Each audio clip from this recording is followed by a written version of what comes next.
Ketika jam 12 malam sampai jam 6 pagi ada sebuah siklus namanya siklus sirkadian.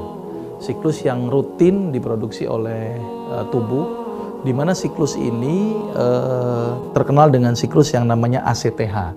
ACTH itu adalah adrenocorticotropic hormone. Dia akan keluar dari jam 12 malam sampai jam 6 pagi. Dan tinggi-tingginya ACTH itu ketika jam fluktuatif sekitar jam 3, jam 4. Itu cukup tinggi sekali. Terus sampai kemudian jam 6 baru dia akan berkurang. Ini adalah siklus rutin. Nah, ACTH ini, adrenocorticotropic hormone ini akan merangsang fungsi ginjal untuk produksi yang namanya epinefrin. Maka itu kenapa jantung kita masih bisa berdenyut, ya tensi kita kok nggak rendah, karena fungsi epinefrin. Tapi kalau epinefrin itu berlebih, malah bikin tensi tinggi, jantung berdebar-debar. Nah, berarti pada orang-orang yang hipertensi umumnya epinefrin tinggi. Nah, reduksilah epinefrin.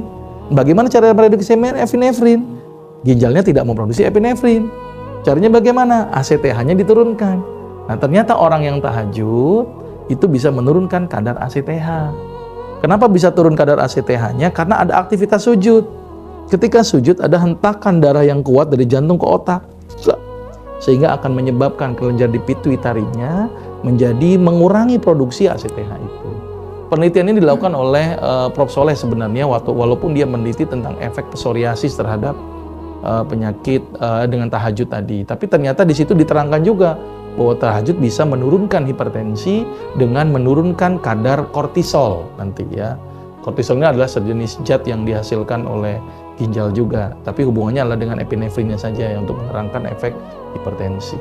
Jadi orang tahajud, kortisolnya turun, berarti ACTH-nya juga turun. ACTH turun berarti epinefrin turun. Karena yang Prof. Soleh ini meneliti tentang kadar kortisolnya. Itu yang kenapa saya bilang bahwa orang yang rajin tahajud biasanya bisa tercegah dari penyakit serangan stroke.